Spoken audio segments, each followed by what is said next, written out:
फक्त तू भीती घालणार. आता मी तुला दाखवतो की भीती काय असते. तुला तुझ्या देवांवर विश्वास आहे ना? मग बघू तुझा विश्वास जिंकतो की आमचं सामर्थ्य. बोलो तुझ्या देवांना, सांग त्यांना तुला वाचवायला.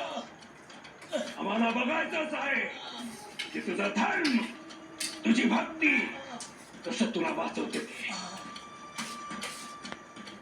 बोलो, नाही तर तुझा मृतदेह तुझ्या देवाला भेट म्हणून पाठवू. नाही ताम्रसुरा, आम्हाला बघायचंच आहे की याची देव काय करू शकतात ते. यांनी श्राप दिला तर? हा वृद्ध आम्हाला श्राप दिला.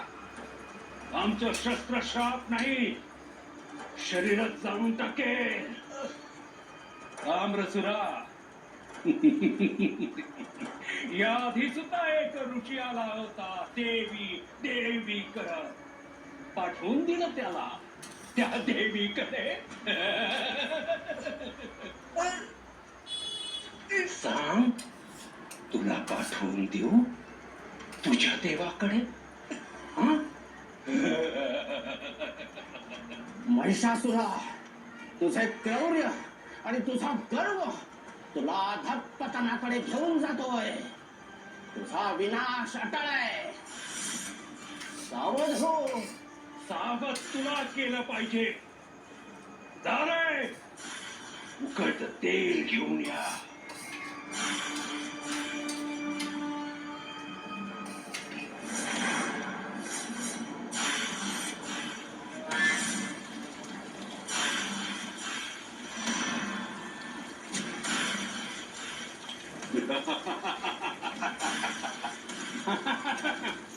थांबा. नाही ताम्रसुरा, आमची ही क्रूरता त्या समस्त देवतांना संदेश आहे. या असुर नरशाच्या विरोधात जो कोणी जाईल, जो आमचा आदेश मानणार नाही, त्या सगळ्यांचे असेच हाल करेल. एकच राजा, राजा महिषासुर.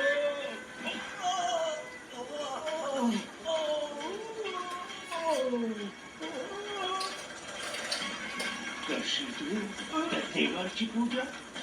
बोल, कशी?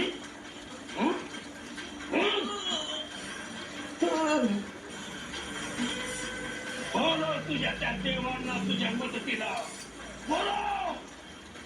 माझा देव इथंच आहे. अखंड सृष्टीच्या चराचरात आहे. माझ्या यातनांमध्ये त्याची कृपा आहे. पण तुझ्या क्रौर्याचा अंत जवळ आलाय. असू नरेश, थांबा.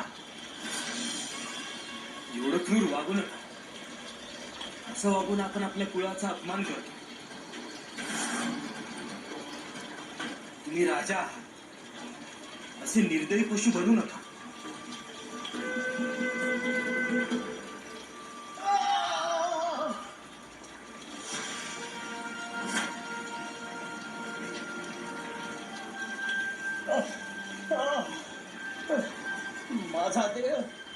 माझा देव माझ्या वेदनेत आहे. सुज्ञरेश,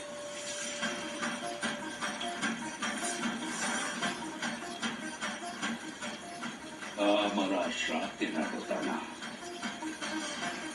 जिशुरा, उघडायचा जबडा.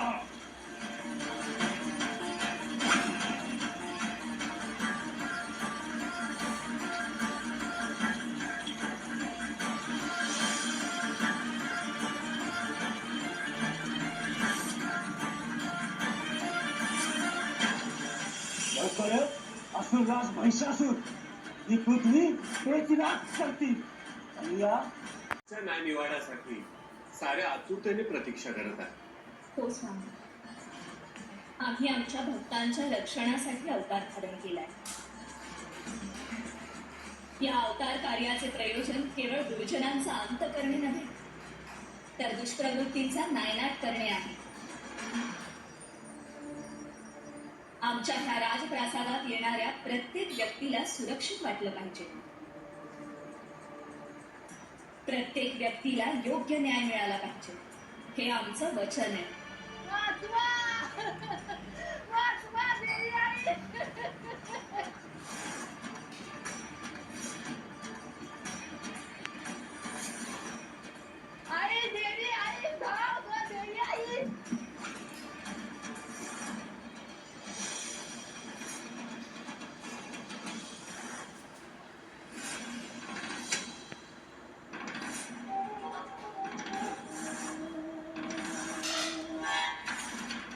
असुर नरेश महिषासुरांचा विजय असतो. असुर नरेश हा ऋषी त्या जंगलात देवांची पूजा करतो आणि त्यांच्या विजयासाठी विधी देखील करत होता. देवांच्या विजयासाठी विधी? या पृथ्वी लोकावर केवळ आमचीच, या असुर नरेश महिषासुराचीच पूजा होणार. आणि जो हा आदेश पाळणार नाही त्याचा आम्ही काय करू त्याचा विचार सुद्धा करू शकणार नाही. महिषासुरा, तू जी या पृथ्वीवर अराजकता माजवली आहेस, तिथल्या लोकांना जो त्रास देतोयस त्याची फळं तुला भोगावी लागणार आहेत. याच्या विधीमुळे आम्हाला शिक्षा होणार असं म्हणतोय हा. महिषासुरा, मला माझ्या देवावर, सत्यावर आणि धर्मावर विश्वास आहे. तू आणि तुझे अनुयायी ज्या मार्गाने पुढे चालला आहात त्या मार्गाने तुमचा अंत समीप आहे आणि निश्चित आहे.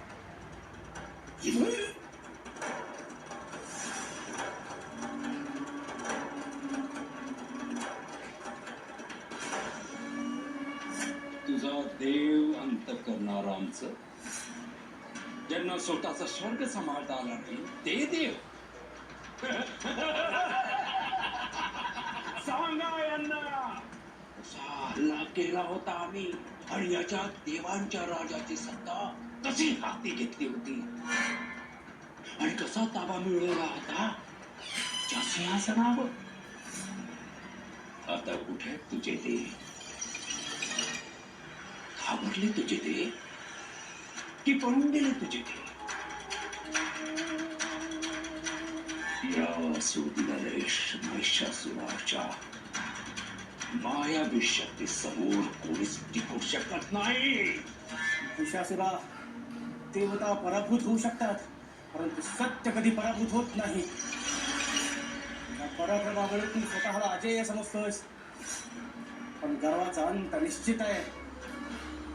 लवकरच तुझा विनाश होईल, विनाश होईल. विनाश! विनाश! विनाश!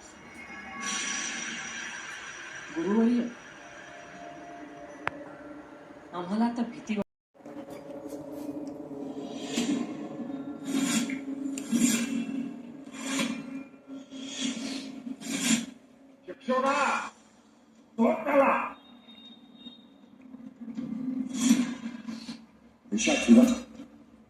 ऋषीमुलाचा अत्याचार कसा करू शकतो तू?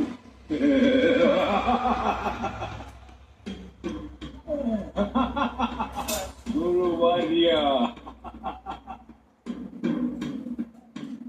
आम्ही करणार गुरुवर्य, आम्ही करणार. कारण जो देवांचं नाव घेईल, तो देवांची पूजा करेल, त्या सगळ्यांची हीच अवस्था होईल. आम्हाला आपण करू? नाही गुरुवर्य, आम्हाला कोणी काही सांगायची गरज नाही. खरं तर आपणच आमचं कौतुक करायला हवंय गुरुवर्य, कारण आम्ही या ऋषीला त्याच्या देवाला भेटण्याची संधी देत होतो. पण बघा ना गुरुवर्य, कोणी आलंच नाही हो. ना विष्णू ना इंद्र, कोणीच अहंकार तुला अंध करतोय महिषासुरा. नाही गुरुवर्य, आमचा अहंकार नाही, आमचा अभिमान आहे. आणि हे आम्ही पुन्हा सिद्ध केलंय की आमच्या ताकदीपुढे सृष्टीतल्या कोणत्याही ताकदीचा निभाव लागू शकत नाही. आणि तू हे मान्य कर की हा असुर नरेश महिषासुर तुझा पालन करता आहे. महिषासुरा, तुझ्या राज्यात हा संसार कसा असेल हे संपूर्ण सृष्टी अनुभवेल. पण परमसत्ता नेहमी असते. ती योग्य वेळ आली की तिचं अस्तित्व दाखवतेच. योग्य वेळ हीच योग्य वेळ आहे. बोलव तुझ्या देवांना, नाहीतर मान्य कर की आम्हीच तुझे पालन करता आहोत. पालकत्व हे केवळ शक्तीने मिळत नाही महिषासुरा. सत्य, धर्म आणि करुणा यांनीच ते सिद्ध होत. तू फक्त बलाढ्य आहेस, पालन करता नाहीस. महिषा थांब. ऋषी योग्य तेच सांगतायत. पालन करता होण्या अगोदर तू स्वतःला ओळखायला हवास. स्वतःला पालन करता म्हणतोस, आणि एक दिवस असा येईल की जेव्हा तुला तुझ्या सामर्थ्याची कल्पना येईल, तेव्हा तुला कळेल की तुझ्या शक्तीचा आणि तुझा विनाश होईल. गुरुवर्य, आमच्या विरोधात जाण्याचा प्रयत्न करू नका, कारण आमची विजय गाथा आधीच लिहिली गेली आहे.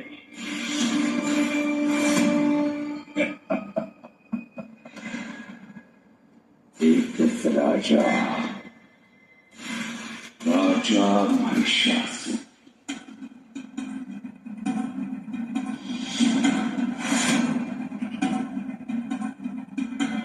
हे परमशक्ती जगत जननी भूधारी, मी तुझ्यावर पूर्ण श्रद्धा ठेवतो.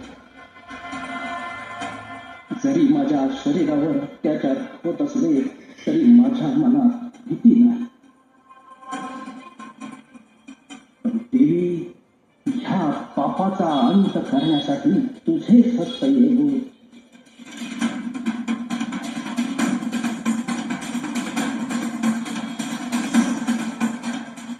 ऋषीवर्य, तुमची आर्त हात आमच्यापर्यंत पोहोचली.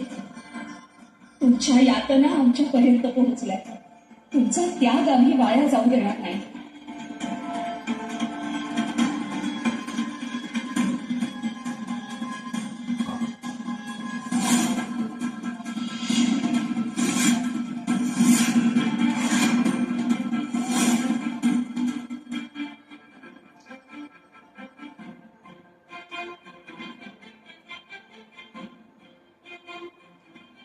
महिषासुरा, तू तुझ्या कृत्याच्या सर्व सीमारेषा ओलांडल्यास आणि आता स्वतःच्याच मृत्यूला जवळ ओढवून घेतलंस. धर्माचा विनाश आम्ही कदापि होऊ देणार नाही. तुझ्या अहंकाराची ज्योत आम्ही स्वतःच्या हाताने मालवू आणि या समस्त ब्रह्मांडाला एक भयमुक्त, असुरमुक्त नवीन युगाच्या मशालीने उजाळा देऊ.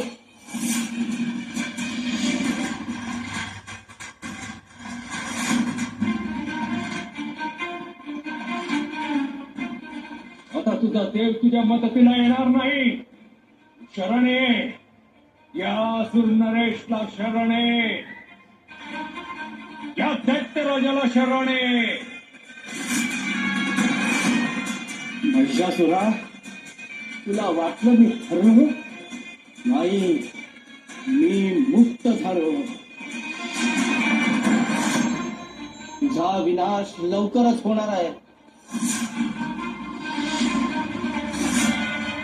आणि त्यासाठीच मला हा देह त्याग करावा लागेल. ऋषीवर्य आम्हाला खेद आहे.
तुमच्यावर झालेल्या अन्यायाचा प्रतिशोध अगदी स्वतःवर घ्या.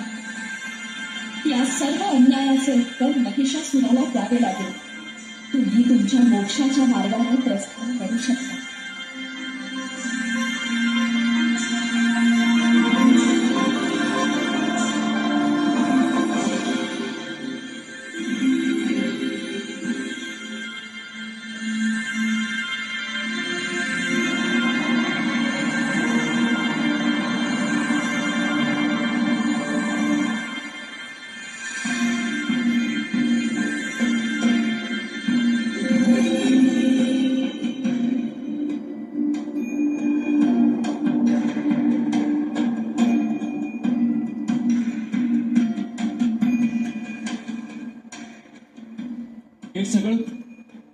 हे सगळं काय होतं गुरुवारी? याचा काय अर्थ होता? ही भक्तीची परमोच्च पातळी आहे महिषासुरा. तू देखील करू शकत नाहीस असं. पण गुरुवर्य, हा ऋषी असा अचानक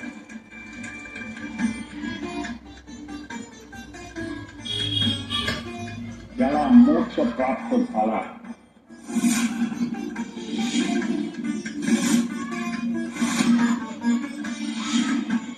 महिषासुरा, मी सांगतोय त्या सत्याचा स्वीकार कर. गाफील राहू नकोस, निकारी होऊ नकोस, नाहीतर ही शक्ती तुला नेस्तनाबूत करेल. हे लक्षात ठेव महिषासुरा.